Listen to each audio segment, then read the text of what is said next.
Welcome to this week's edition of Business Plus P&G. I'm on the deck of Harbourside East this week, just outside the Oil Search boardroom, looking over the magnificent Fairfax Harbour. And we've been speaking to Peter Botten, the Managing Director of Oil Search, and that'll be the majority of our programme this evening on what is one of the biggest corporate deals in P&G history, and in the region one of the largest, a $3 billion Australian dollar bid by Oil Search to take over the assets of Interoil, and working together with Total, bringing a completely new complexion to the oil and gas industry in Papua New Guinea. It's been a big week in PNG, and I guess it's been a big week in Fiji, so bula to all our viewers over there. Our Trade Minister's not very happy with you at the moment, taking our bully beef and biscuits off visitors arriving into Suva or into Nandi probably, but I'm sure they can work that out. So let's get to tonight's program, where we'll be talking with Peter Botten on what the deal is with this takeover of Interoil, and what the benefits are for shareholders of both sides, Oil Search Limited, Interoil, and of course for Papua New Guinea itself. And I think you'll find a few tricky questions for Peter. The deal's not quite done yet, but looking very, very favourable, and the board of Interoil will meet on the 14th of June to make that decision, and at this stage everybody confident that over 66% of the board will be favourable to Oil Search taking over the assets of Interoil. Let's have a chat with Peter Botten. Peter Botten, welcome to the programme, and you're welcoming me to your office here in the 6th floor of the very luxurious Oil Search building downtown in Port Moresby. Peter, you've done it again. The last time I spoke to you, we spoke in the National Football Stadium, and I asked you what's Oil Search getting involved there, and I thought perhaps you'd found some oil under the Lloyd Robson Oval, but this announcement this week for the acquisition of the Interoil shares is just one of the biggest deals in PNG history. Reading the press, people talking about this company that many years ago was called a penny dreadful, 45 cents, now assets of 4.5 billion Australian dollars listed on the stock exchange. Can you, this is a big deal, but tell us a little bit about what it is for the viewers in Papua New Guinea. Well, I suppose, as you know, Oil Search has been around in PNG since 1929, and really over the last 24 years, 25 years, it's grown enormously by sensible acquisitions from BP originally, Origin. This is not merger. Your first one, this is your fourth one. No, this is Chevron acquisition, and now this one.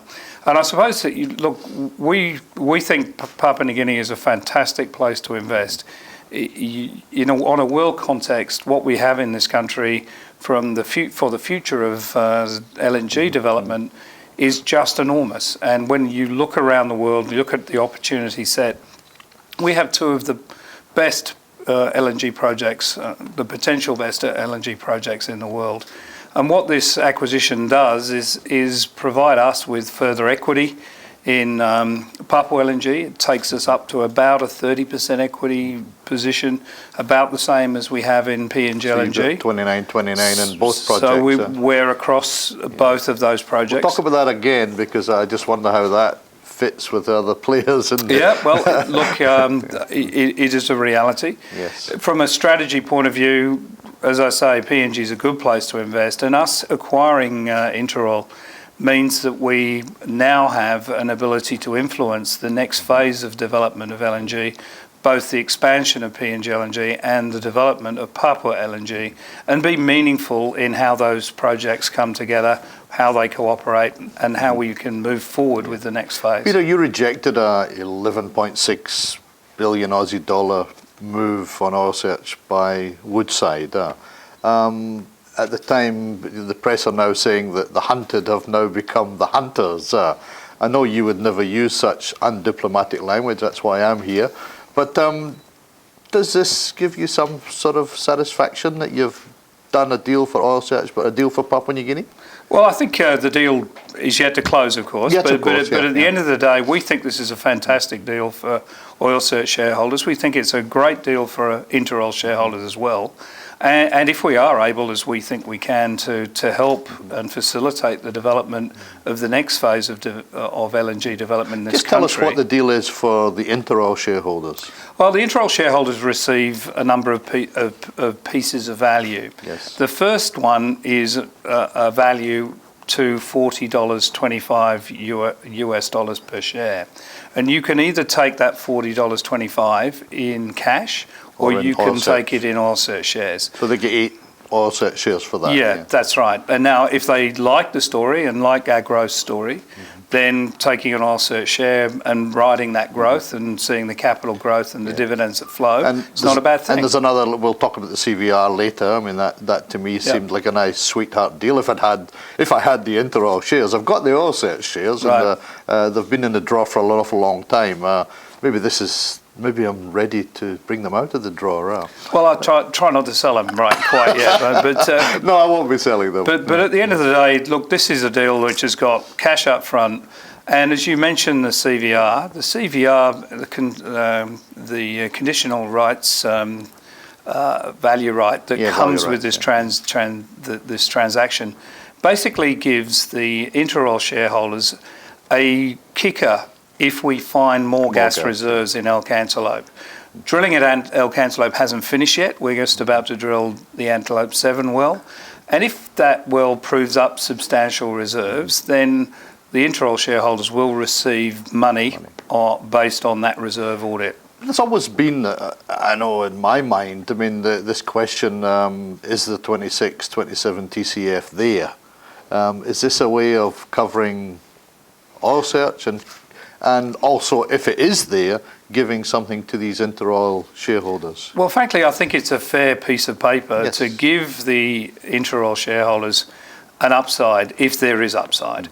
I think a cash bid for Interoil wouldn't work, personally, because I think a lot of the Interoil shareholders believe there is a high reserve number. They've been used to getting $80 for the shares. And on that basis, if you just did a cash bid, I think that would be a real challenge, and probably wouldn't be fair. 80, would you? No. Exactly. Yeah. So if there is gas there, we're very, very happy to pay for that extra gas, because frankly, that gas could be enough gas to tip us into a 2-train development, maybe even more. Yeah. So on that basis, we're happy to pay. We think it's a very smart piece of paper that allows people to ride the upside, if the upside is there. Yeah, I thought so too.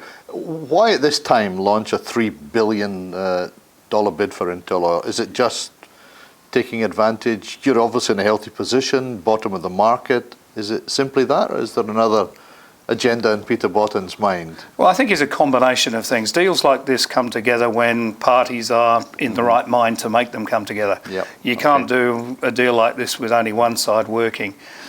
This deal, obviously Interoil had reached a critical stage in their existence. They had to come up with substantial money to fund for potential developments, etc. They also, I think, really did want to look at crystallising some value for their shareholders, because we're at a critical time in the development of an LNG, the LNG business. Looks like they didn't want to wait much longer. Well, I think, balance sheet, as you pointed out, the balance sheets are stretched at the moment. The access to equity funding is very low. You can arrange expensive bank funding, but that's challenging. So you fund this yourself? We're funding everything ourselves, except, obviously, we're backed by Total. Yes. So effectively, Total is underwriting 60% of the transaction. Yep. We'll buy the company, we'll keep 40% to ourselves. That's the issue when you sell out PRL 15 and the exploration rights as well. But just coming back to why we do it now is that we think we're at a critical stage in the development of LNG for the next phase of development of LNG in Papua New Guinea. Over the next 12, 18 months, decisions are going to be made about expanding PNG LNG and potentially how Papua LNG comes together. With us now making this move, we can be influential in how those two projects come together, how the next phase of development works. And if we'd left it 12 months, frankly, a lot of decisions could have been made which were not in our favour. Last year in Brisbane at our P&G Advantage Summit, we were all quite amused when you said, I'm sitting between two majors here and sort of getting used to being pulled one way or t'other. You're between Andrew Barry and Olivier Longueveld from Total. You've got 29% in both camps now. Is that, you're going to be a major influence on what happens? That's one of the reasons why we thought it was important to do the deal now, because we can influence what happens over the next 12, 18 months. I might also say that if you combine and look at the interests with Kumul Petroleum, P&G interests now have 50% in these projects and are much more influential in how these things can work, how the marketing can happen, how all the projects can come together. Prime Minister's has commented favourably. You've clearly got the government on side. You've got the government as a shareholder in the project. Was that a major advantage to Oil Search when these guys come to town? I mean, you've been here 90 years. Not me personally. Well, I'm a bit younger than that. But anyway, look, the bottom line is if you want to do business well in this country, you've got to work with the government, you've got to work with the people. You can't work outside. It's a very intimidating place if you don't. And frankly, the things we do are largely very much aligned with the government development mandate. And we endeavour to work with the government for those for that growth. You've clearly got a strategic direction, which I suspect has been cooking in your head for quite a while. I mean, you talked to me before about the Curtis Island type deal and said P&G doesn't need to go down that sort of avenue. Are you also anticipating a rise in oil prices? I mean, they've basically come up nearly to $50 now. I mean, is that... I think personally that the oil price will have a slow recovery. Yes. And I think we're past the worst. But I don't think it's going to be quick, and I might say LNG pricing is not going to be quick to recover. So that's probably several years behind oil price. But you did say that, the Oil Search are quite well placed, quite competitive in this price range. No one else is going to come in and gazump this deal. Look, it's challenging. I think for most people it's challenging. I think the pivotal part of our deal is not just the cash up front. It's actually the CVR. It's this piece of paper which gives the rights for Interoil shareholders to receive further value if the reserves are there. And they're relatively unusual. I think it's a smart piece of paper which a lot of big companies just don't want to go near. I'm just kind of wishing I was an Interoil shareholder and you find that gas, because it is a wonderful deal. Look, your number one priority is clearly the shareholders of Oil Search Limited. Indeed. But, Papua New Guinea comes a very close, if not neck and neck, second. Was that a major driver in your thinking in this and convincing the board to make this move? Well, a number of reasons. As I mentioned, I think we can be pivotal in driving a cooperative agenda between the development of PNG LNG and Papua LNG. We don't want to see multiple wastage of capital and a slow development schedule for this expansion. Yeah. And if we get this right, we can accelerate the development. We can bring in significant foreign investment into this country at a time when we're short of currency. We want to see this move forward as quickly as we can reasonably do it. Yeah. And with a cooperative agenda, you can achieve development and expansion of PNG LNG and development of Papua LNG faster.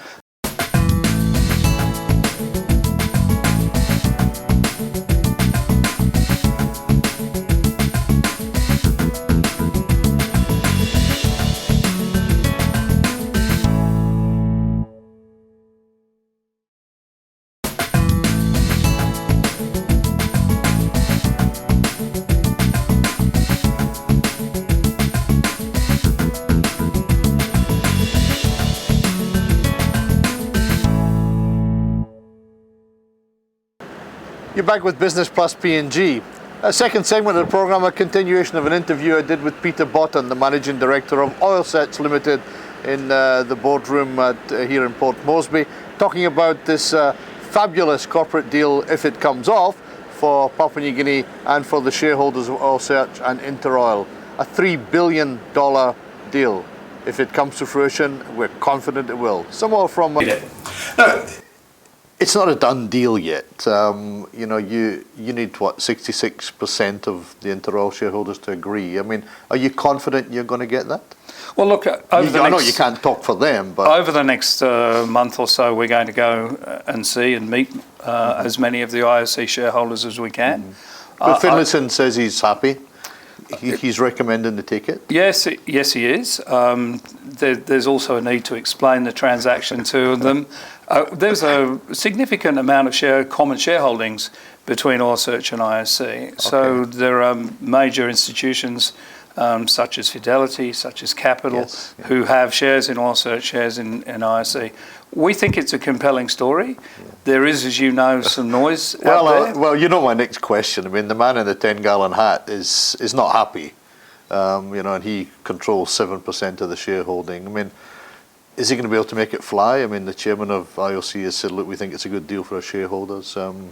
Is that something that's not giving you sleepless nights? Look, it's not. I think it's when you get out and meet these people, talk to them reasonably, explain the transaction, I'm very confident that with the help of IOC, that we can get this across the line and get a large majority of the shareholders who actually support But the major this. kicker is going to be the CVR. I mean, Mulacek says he reckons they're foregoing $1 billion in revenue, and you know that's, you know, again, will we prove the reserve? But the CVR basically is this, I think, a very clever piece of paper that covers the shareholders, gives them they'll get that money back. And the most important thing, frankly, to deliver value for both sets of shareholders is to understand what the resource is now. Because you want to know whether you're building a 2-train project or a 3-train project, and that's what is going to be decided in the next 12, 18 months. If you're talking about a reserve change several years after first production, firstly, it's probably 6-8 years out, and any change in reserves is not going to make it's going to be 5% maybe, if you're lucky. And you've made the decision to go anyway. The value is now. Yes. The value is it a 1-train, is it a 2-train, or is it a 3-train? And that's where the value is, and that will be determined and passed on. What are you seeing there? Are you thinking another 3 trains? Look, it's... well, look, I mean, that's a bit of an unfair question. I can see at least 2 trains. I can see possibly a third. But again, that will be dependent on the drilling campaigns in various licenses this year. Now, I think you've done a really good deal with Total as well. I mean, you know, you've sold out 60% on PRL 15. You're taking most of Interoil. I think they're taking most of Interoil's exploration assets. Again, split 60-40. Yeah. So you're getting cash out of this deal as well. Yes, we are. Yeah. So we've de-risked it by having a backstopping transaction. We've also, I think, got very strong alignment between ourselves and Total about how to move the project forward in terms of development. A cooperative agenda with PNG LNG, if we can make that work with the other joint venture. It begs the question: you've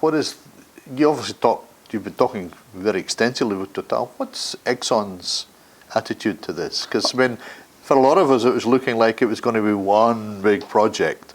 Now we're going to have 2 big projects. Have you been talking to Exxon, or this is? We've had very substantial discussions with Exxon.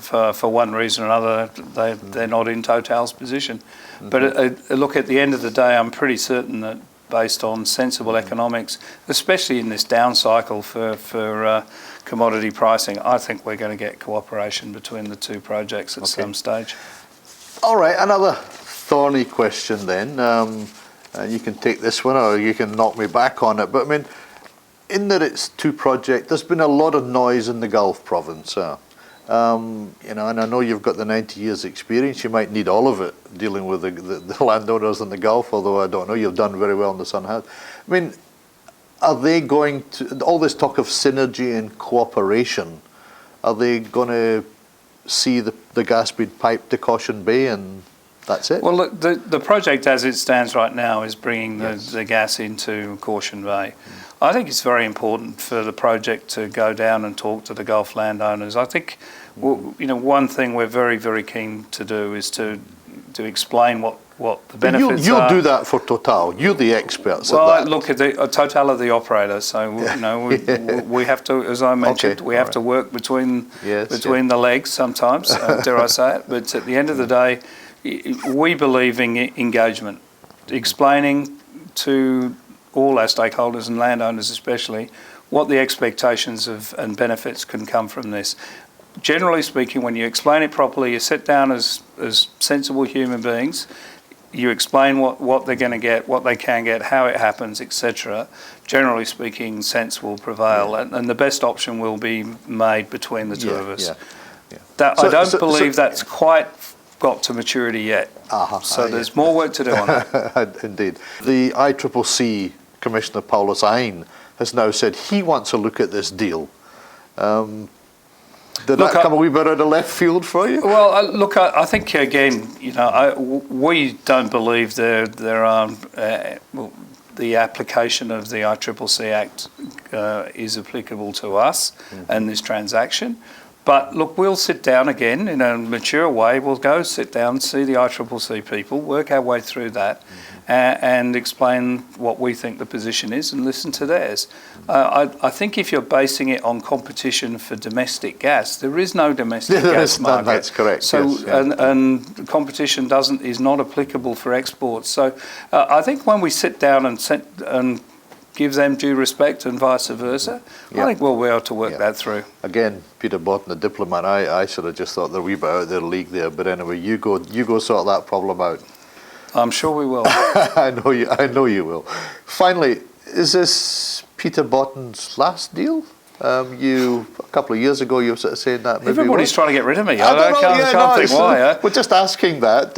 Is life in the old dog yet? Well, look, there's substantial life in the old dog yet. There are times when that I might go do something else, but this deal must have given you some real excitement. Look, I think I said at a conference about 9 months ago, 10, 12 months ago, that this is actually the most exciting time I've seen in the oil and gas space. Yeah, I saw some comment. You thought this was the most prospective, exciting time in the 40 years you've been involved. And I frankly think that if we're able to consummate this deal, the next phase, which is promoting cooperation and driving to FIDs for both expansion for PNG and Papua LNG, is a really, really good thing, which I think I can contribute to. And that's going to be, a few more years.